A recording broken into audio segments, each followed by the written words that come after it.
Aneh pas pertama kali sholat. Oh iya, itu saya pakai mukena tuh masih ngaca-ngaca gitu ya. Kok akhirnya pakai ini ya, saya pikir gitu kan. Gitu. Terus pertama kali nginjak di masjid gitu kan. Oh gini ya. Dulu saya tuh berpikir nggak mau orang. Saya belajarin agama-agama lain gitu ya. Tapi kalau Islam tuh yang paling terakhir lah ya. Kalau menurut saya gitu kan. Duh, sholatnya di lantai gitu-gitu ya. Kayaknya rasanya gimana ya. Tapi ini kan.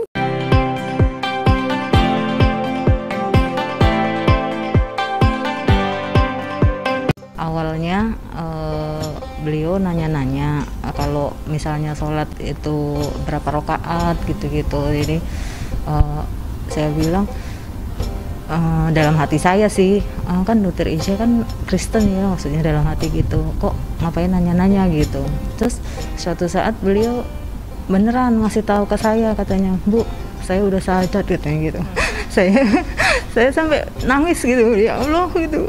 Asyhadu alla ilaha illallah wa asyhadu anna Muhammadan Rasulullah.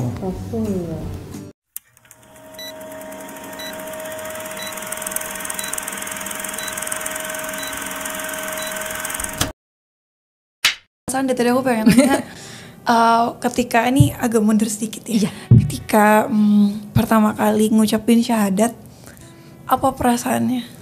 Perasaannya haru gitu ya, syukur gitu ya, rasa aku pulang gitu ya, kan kembali ke fitrah gitu ya. Kan fitrahnya kita manusia kan selalu cari kebenaran gitu ya. Di kantor juga kita mau bikin regulasi apa, dasar hukumnya apa gitu kan. Jadi itu kayak aku pulang ya gitu, kayak alhamdulillah ya aku masih dikehendaki Allah ya untuk bisa kembali ke fitrah. Dengan seharusnya kondisinya itu sebenarnya steril sih harusnya dari Islam gitu kan. Keluarga dari kecil kan udah ini banget gitu, dalam situasi yang religius gitu kan, terus menikah sama hamba Tuhan gitu kan, celahnya dari mana Islamnya tuh kan harusnya nggak ada gitu ya. Tapi ternyata masih terpilih lah sama Allah gitu untuk kembali. Itu sih perasaannya. Masya Allah. Nah terus ketika masuk Islam gitu ya, itu langsung nutup aurat atau ada proses dulu untuk langsung pakai hijab gitu? Sebenarnya sih pengen samina wa atona gitu ya. Cuman kan kondisi belum memungkinkan kan, karena masih ngumpet-ngumpet. Jadi yang saya bisa lakukan aja, waktu itu saya langsung ganti seragam kantor tuh, seragam PNS. Itu saya tadinya pakai segini 3/4, rok juga 3/4. Itu langsung saya ganti gamis gitu. Terus habis itu pakai kaos kaki gitu. Saya pikir nanti kalau udah ketahuan udah tinggal pakai kerudungnya gitu. Baru kayak gitu sih gitu. Masya Allah. Emang dari awal itu memang langsung pengen pakai jilbab? Dari sebelum Muslim itu saya pernah ngomong ke teman saya, ternyata teman saya yang inget katanya, dulu saya pernah bilang kalau di agamaku tuh ada suruh pakai kerudung, mungkin aku salah satu bagian yang pakai gitu, pernah ternyata. Berarti emang ucapan adalah doa. Ya Allah ya, udah kepengen, masa kita aja yang Masya Allah. Allah takdirkan Muslim dari lahir itu butuh proses panjang mau pakai jilbab. Ya itu letak ujiannya tuh di situ. Letak ujiannya di situ. Jadi kadang kita ngerasa paling kayak kemarin aku baru diskusi gitu. Enak banget ya yang pada tinggal di Mekah gitu bisa umroh, bisa haji setiap saat gitu, setiap tahun bisa haji, setiap saat bisa umroh gitu. Tapi ternyata terjawab juga gitu. Gak semua orang yang tinggal di sana itu bener-bener mau ngelangkahin kakinya datang ke Masjidil Haram gitu loh. Walaupun Muslim Dan mereka tinggal di tempat yang Masya Allah banget gitu kan, yang cita-cita kita semua. Iya, walaupun ya rata-rata mereka kalau sholat langsung. Iya, gitu. tapi ya kan nggak semua Gak gitu. semua, Jadi gitu. balik lagi ya Masing-masingnya semuanya kehendak gitu. Allah. Nah, dokter kan selama setahun pertama, ini kan berarti tahun ketiganya. Insya Allah iya. Tahun ketiganya dokter sudah memeluk Islam ya. Ada nggak sih momen yang paling dokter nggak pernah lupain, dan menurut dokter kayak selain yang tadi pertolongan Allah masalah keluarga gitu, karena kan sebenarnya kita juga nggak bisa menyalahkan mereka karena kan pasti itu hal yang sakral dan butuh diproses untuk dicerna gitu kan, karena kan semuanya itu pasti mempunyai sisi pembenaran masing-masing gitu kan, yang nggak bisa kita ajak berantemin gitu, karena kan setiap agama agama tuh sakral. Setiap agama pasti punya pembenaran masing-masing bagi dirinya masing-masing gitu yang harus kita hargai. Cuman maksud aku apa sih yang dokter tidak pernah lupain, yang bener-bener dokter yang kayak makin sayang sama agama ini gitu? Iya. Jadi waktu itu benar ya kalau kita dibilang orang beriman itu kalau setelah ngomong beriman kalau nggak diuji tuh nggak mungkin gitu ya. Jadi saya baru syahadat baru sebulan, belum ketahuan, nggak banyak orang lah yang tahu, hanya tadi teman kantor 1 kali gitu karena buat teman jamaah gitu kan. Kalau sholat belum bisa sholat sendiri, jadi nyari teman jamaah. Nah lagi baru kayak gitu, tiba-tiba saya dapat ujian penipuan masker lagi mahal-mahalnya kan, sempet ya waktu pandemi sempat 500.000 apa sebox gitu-gitu. Nah ini ada yang nawarin pasien saya 180.000 sebox, tapi beliau bilang minimal 100 piece ya dok pesannya. Waduh saya cuma pesan 4. Yaudah nanti deh saya kumpulin teman-teman, paling kumpul lah 100 ya. Akhirnya tuh malah kalau nggak salah kumpul sampai 700 atau berapa gitu, saya lupa, totalnya itu 378 juta. Nah saya udah bilang sih hari itu lagi banyak penipuan masker kan, tapi ini nggak penipuan kan, saya udah ngomong gitu. Nggak dok, saya jamin kalau sampai barang nggak datang nanti saya yang ganti uangnya gitu-gitu kan. Udahlah yakin gitu kan. Tiba-tiba hari hanya itu nggak datang. Terus uangnya teman-teman tuh karena mereka cuma sama pesannya 1, 2, 3 gitu, udah lewat Ica aja uangnya gitu kan. Saya udah setorkan semuanya dan gak datang gitu. Padahal saya ngambil sepeser pun untung enggak gitu. Jadi kayak itu pertama kalinya sih, maksudnya bisnis nggak pernah, sekalinya begitu nggak ada untung sepeser pun kena gitu kan, karena kayak tanggung jawab ya lewat saya kan gitunya. Bahkan ada yang nggak percaya, dikira saya terlibat gitu, laporin polisi segala macam gitu. Terus itu kayak rasanya saya nggak punya apa-apa ya, harta uang segitu nggak ada juga gitu. Jadi waktu itu saya ya ampun, bahkan harta nggak ada, nama baik kepercayaan orang pun hilang kan hari itu gitu. Mungkin saya besok-besok jualan udah nggak ada yang mau lagi, jangan-jangan barangnya nggak datang gitu kan. Uang mungkin bisa saya pinjam-pinjam cari-cari gitu untuk kembaliin, tapi setelah itu kepercayaan orang kan mungkin nggak balik ya. Di situ saya kayak dari yang gimana gitu, lagi pandemi mau pinjam uang ke bank juga susah gitu, bawa sertifikat rumah kemana-mana gitu nggak bisa juga. Terus tapi akhirnya sampai di titik yang ya Allah, ya udah kalau aku udah nggak punya apa-apa lagi, termasuk nama baik pun nggak ada lagi, aku pikir gitu kan. Yang penting aku punya Allah gitu kan. Terus showat gitu dengan semua masalah ini gitu. Ya udah dihadapin satu-satu, dibayarin satu-satu kayak gitu. Terus sama yang momen kedua itu karena tadi berusaha samina wa atona, terus saya baca di Al-Quran, nggak bisa ya kita jalan masing-masing. Saya di Islam, suami masih di agama sebelumnya gitu. Jadi dengan berat hati ya, walaupun keluarga kan selalu ada masalahnya gitu, tapi kita nggak pernah berpikir untuk bercerai gitu. Tapi hari itu saya memutuskan untuk ya saya harus memutuskan ini gitu, harus pisah gitu. Itu berat sih karena pasti efeknya kan ke anak-anak gitu kan. Nah tapi akhirnya sampai dapat ayat waktu itu yang nguatin saya, Quran surat Saba ayat 37. Itu dibilang, dan bukanlah hartamu dan anak-anakmu yang mendekatkan engkau kepada kami, tapi orang-orang beriman yang melakukan kebajikan yang akan mendapat balasan berlipat ganda dan akan aman sentosa di tempat-tempat yang tinggi yaitu dalam surga. Udah stop. Akhirnya aku tuh selalu cuma zikir aja, supaya kalau enggak zikir, pas berhenti zikir tuh yang masuk pikiran syaitan kan, kamu merusak rumah tangga, kamu ngambil kebahagiaannya anak-anak, gini gitu, kayak intimidasi gitu. Tapi akhirnya setiap ganti zikir itu malah kebalik. Insya Allah kamu yang buka jalan hidayah, selamatan buat keluarga, buat anak-anak gitu. Gitu sih, itu yang mungkin paling berkesan. Insya Allah. Gimana ya mau bersaingnya sama yang tawadunya sama ujiannya begini. Insya Allah, tabarakallah. Tapi berarti di Al-Quran ada gak sih yang ayat favorit banget dokter selain surat Saba tadi? Quran surat Fusilat ayat 30 sampai 33 kalau nggak salah. Itu posisi saya lagi di Pondok Pesantren Umi Irena Handono. Di situ saya takut nggak bisa tidur gitu kan. Sampai akhirnya tuh lagi abis tahajud nunggu ke subuh, saya buka Al-Quran, sama masih terjemahannya belum bisa Arabnya kan, bahasa Arabnya. Itu tiba-tiba dapat, itu kan tentang apa? Wahai yang berkata Tuhan kami ialah Allah dan meneguhkan pendiriannya gitu, maka malaikat-malaikat akan turun dan berkata janganlah takut, janganlah berkecil hati gitu ya, berbahagia dengan surga yang dijanjikan bagimu, kamilah pelindung-pelindungmu di dunia dan di akhirat gitu. Terus abis itu dan kamu akan mendapatkan balasan gitu ya. Terus sebagai penghormatan bagimu gitu kan. Saya pikir ini nggak kebalik ya, kok saya yang dihormati sama Allah gitu ya tuh gitu. Jadi tadi juga kirain pelindungnya nanti di akhirat gitu. Tapi pelindung di dunia dan di akhirat. Udah habis itu pas subuh, biasanya kalau habis subuh di sana zikir pagi, terus kayak kultum dari Umi Irena. Terus habis itu aku suka curhat-curhat gitu. Gimana Ca, gimana siap ya buat hari ini kata Umi gitu. Ica nggak tidur ya tadi malam. Iya Umi, aku bilang gitu. Tapi alhamdulillah Umi, tadi Ica dapat jawaban apa? Surat Fusilat tadi saya baca. Ya udah, Ica nggak sendirian ya. Ada Allah, ada malaikat-malaikatnya sama Ica. Jadi mantap jalannya. Masya Allah. Kuat banget. Aduh. Alhamdulillah. Aduh, Masya Allah. Nah, apa sih yang di sana kan, tapi sebenarnya kan mau berlindung kan, terus di sana kan majelis ilmu ya, di sana banyak belajar juga ya, gimana malaikat nggak ngelindungin ya Allah langsung. Jangankan malaikat, Allah aja membanggakan umatnya yang lagi belajar di majelis ilmu gitu.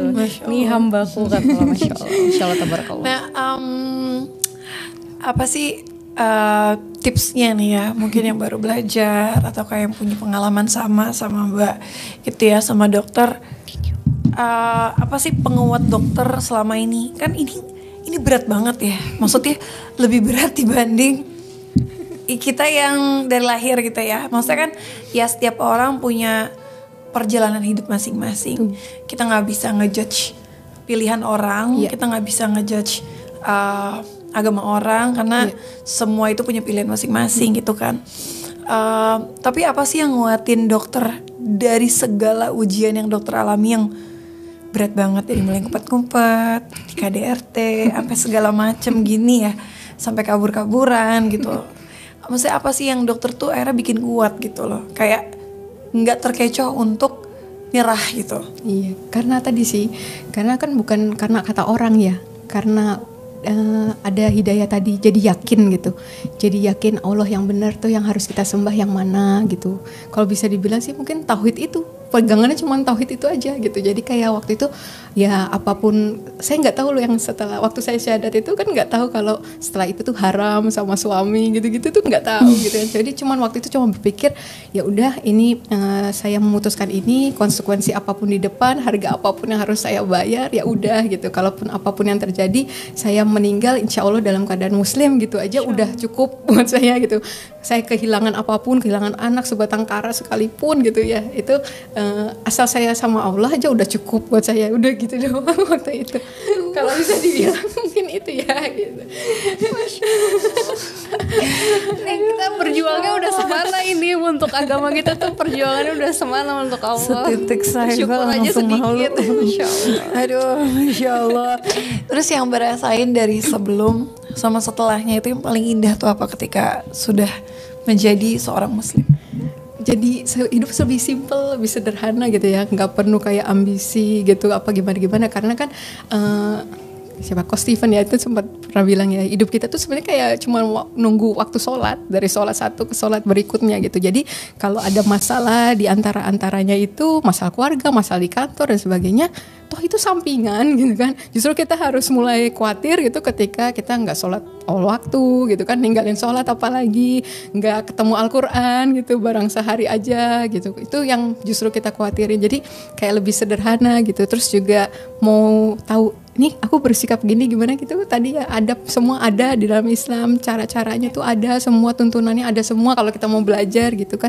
Jadi kayak ibarat anak sekolah tuh ujian udah dikasih kisi-kisi gitu kan, insya Allah lah 99% nilainya bagus gitu kan kalau kita mau ikutin kisi-kisinya itu gitu, kita mau pelajarin kisi-kisinya itu gitu.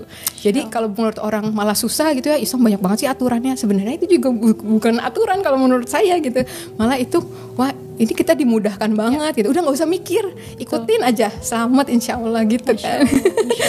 Gitu nih. Masya Allah, tabarakallah, luar biasa banget. Terkadang yang malam itu lebih bagus dari gua ya.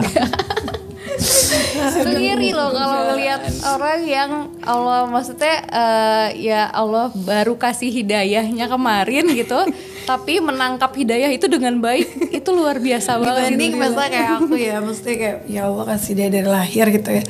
Maksudnya untuk memeluk Islamnya dari lahir, cuman kayak kadang-kadang tuh menyanyiakan ya. Nggak bersyukur, kurang bersyukur. Jadi kayak ayo udahlah gitu, lahir gitu kayak belajarnya nanti lah gitu kayak. Tapi itu bener banget, maksudnya ketika kita mau mempelajari ternyata semua aturan yang ada di Islam itu adalah kemudahan buat kita. Kemudahan sampai benar-benar detail-detail. Contoh kecil deh, masalah tetangga apa ya, semuanya ada di Islam. Itu Masya Allah, dan para ulama kita itu bisa menjelaskan dengan begitu indah gitu ya. Terus ya kembali lagi kalau misalnya kita mau belajar dan kita menerapkan itu, ya ternyata itu Masya Allah banget. Tadi aku mau nanya juga tapi kelewatan ya. Apa perasaannya pas pertama kali sholat? Oh iya, itu saya pakai mukena tuh masih ngaca-ngaca gitu ya. Kok akhirnya pakai ini ya? Kayak gitu kan. Gitu. Terus pertama kali nginjak di masjid gitu kan. Oh gini ya. Dulu saya tuh berpikir nggak mau orang. Saya belajarin agama-agama lain gitu ya. Tapi kalau Islam tuh yang paling terakhir lah ya. Kalau menurut saya gitu kan. Sholatnya di lantai gitu-gitu ya.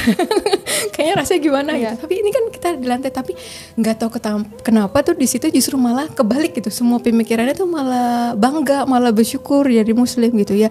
Yang kayaknya di hadapan Allah tuh kita sama ya.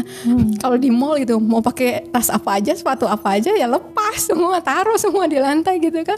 Terus ya udah kita sholat gitu kan, sujud gitu. Jadi itu yang saya ngerasain betul di saat mungkin saat itu ya, gerakan belum sempurna, bacaannya apalagi gitu ya. Tapi di situ kayak hati tuh bener-bener bergantung sama Allah, menghadirkan Allah tuh mungkin lebih saat itu dibandingkan saat lapang sekarang gitu. Jadi saya buat perbandingannya tuh, waktu dulu jangan-jangan aku lebih bergantung sama Allahnya pas lagi sempit kemarin gitu. Itu sih yang rasa pertama gitu. Rasa juga nggak tahu kenapa ya, di amalan-amalan dalam Islam itu kayak saya baru tahu ya, kayak cuman soal doa kehilangan barang. Waktu itu anak saya kelincinya kabur ya. Gitu saya, aduh gimana ya, saya kayak pernah tahu ada doa kehilangan barang ya. Kayak sepele ya. Terus saya dengan ya tajwidnya jelas enggak betul lah gitu kan. Cuma saya baca sambil jalan nyariin kelinci, sambil buka HP ya, sambil baca, sambil ketemu kelincinya. Tiba-tiba dia pulang sendiri ke rumah gitu kan. Terus ya gitu, apalagi sholat maksudnya gitu ya. Apapun yang saya minta di sholat gitu kan, doa mau ketemu orang kah atau apa, itu yang sampai hal detail ya, hal kecil-kecil itu tuh amalannya ini, amalannya itu tuh ada semua, dan waktu dilakukan dengan segenap hati gitu ya, bukan dengan, dan kan karena semuanya itu kalau saya rasa itu semua amalan itu tergantung niatnya kita kan gitu. Kalau kita cuman ngetes aja emang mustajab nggak ya, emang ngaruh nggak sih gitu kan, mungkin enggak gitu. Tapi waktu kita benar-benar berharap sama Allah gitu ya lewat amalan itu, ya alhamdulillah gitu, kayak lebih mudah kejawab gitu rasa-rasanya gitu. Sudah sampai di level itu, Masya Allah tabarakallah, Masya Allah tabarakallah. Tapi emang itu sih, itu namanya the power of doa ya. Kayak apa ya, orang tuh banyak banget termasuk saya ya, kalau kadang-kadang dulu tuh kayak cuman doa gitu kan, kayak meremehkan hal itu, padahal itu senjata terbesarnya kita gitu kan. Kita bisa apa sih kalau nggak dapat pertolongan dari Allah? Kita bisa apa sih kalau Allah nggak ngasih kita keberkahan? Kita nggak bisa ngapa-ngapain gitu. Cuman itu kadang-kadang disepelekan, padahal kayak ketika ya alhamdulillah Allah kasih kesempatan aku untuk belajar, wah itu kalau nyadarin banyak banget doa yang udah dikabul sama Allah, walaupun nggak instan ya gitu kan. Allah itu tahu kapan terbaiknya, nggak ngikutin egonya kita maunya kapan, tapi Allah mau ngasihnya kapan ya berarti itu terbaik bagi Allah. Kadang-kadang udah lupa, terbaik bagi Allah, terbaik bagi kita gitu, tapi menurut Allah, karena Allah yang lebih tahu kan dibanding manusia. Itu kadang-kadang aku udah lupa gitu. Kadang-kadang kayak tadi aku siang aku cinta sama Ki kan, Ki, kok gue tadi baru ingat, kok pernah doa berapa tahun lalu pengen dapat kerjaan sesuatu, tiba-tiba tadi pagi dapat. Kayak aku keinget itu kayak, dulu aku pernah doa loh, kayak ya Allah, kayak kok bisa gitu bener-bener sesuai dengan apa yang aku doa persis. Dan itu pun aku keingetnya gara-gara pas udah di lokasi kerjaan, bukannya sebelum dapat karena udah lupa gitu kan. Jadi kayak udah lamanya. Berarti kayak wah, pertolongan Allah sih luar biasa ya. Maksudnya kayak jangan sampai kita ngeremehin kayak misalnya kayak mau bantu apa, doa doang gitu. Jangan, itu doa justru yang paling penolong kita tuh. Tadi dokter bilang kalau kita malah kayak apa ya, hanya sebatas menjadikan gitu, ngetes gitu. Ini kira-kira doa ini bakal dikabulin atau enggak gitu kan. Beda ya sama kalau misalnya ya ibaratnya kalau kita sama bos kita nih gitu, ya kita udah pendekatan udah dari lama gitu kan, bos kita sudah percaya sama kita gitu, udah nggak ada hijab di antara kita gitu kan, jadinya kita sama bos kita tuh udah sama-sama sayang gitu. Misalnya kita pengajuan apa gitu, pasti bosnya langsung gitu iya gitu kan. Nah itu aku ngerasain banget juga tuh, tapi aku nggak bisa cerita gitu problemnya apa karena masalahnya agak serius sih waktu itu. Cuman ini berkaitan sama seseorang yang pernah menzolimi aku yang bener-bener mungkin ujian terberat dalam dalam kehidupan aku selama ini gitu. Jadi aku dihadapkan sama manusia kan, artinya ini manusia yang dimana aku ngerasa waktu itu semua orang itu, nggak semua orang sih, maksudnya ya di lingkungan itulah, di circle itu tuh pengen memang menjatuhkan aku dan suami aku gitu. Dan aku nggak ada kuasa untuk bisa menolong diri aku pada saat itu ya. Cuman itu aku bener-bener sujud, aku bener-bener nangis, dan aku waktu itu aku mempercayakan sama satu orang, tapi orang itu hilang. Jadi di situ aku kayak mikir lagi, kenapa sampai udah perjuangan gue udah sampai hari ini, tapi kenapa gue nggak mendapatkan jawaban, padahal posisinya insya Allah gue nggak salah dan gue ngerasa gue digolimin di sini gitu. Sampai satu hari aku sujud, aku nangis sama Allah, ya Allah, aku benar-benar serahkan semua ini sama Engkau, aku milik Engkau dan orang yang menzolimi aku ini adalah milik Engkau gitu. Tunjukkan kuasamu ya Allah. Itu aku benar-benar udah, aku nggak mau bergantung sama manusia, mau sama pengacara, mau sama apapun, aku udah nggak peduli gitu. Bener-bener udah aku bener-bener minta gitu, kayak aku bener-bener ya Allah, aku minta kali ini tuh bener-bener langsung gitu, tunjukkan. Udah tiba-tiba Allah tunjukin, bener-bener tunjukin yang aku nggak bisa cerita di sini ya gitu. Cuman aku pernah merasakan momen yang dimana ternyata ketika kita nggak ada kita bener-bener tawakal sama Allah, kita bener-bener menyerahkan semua sama Allah, itu tuh indah banget. Dan Allah nunjukinnya tuh dari arah yang kita nggak nyangka. Betul.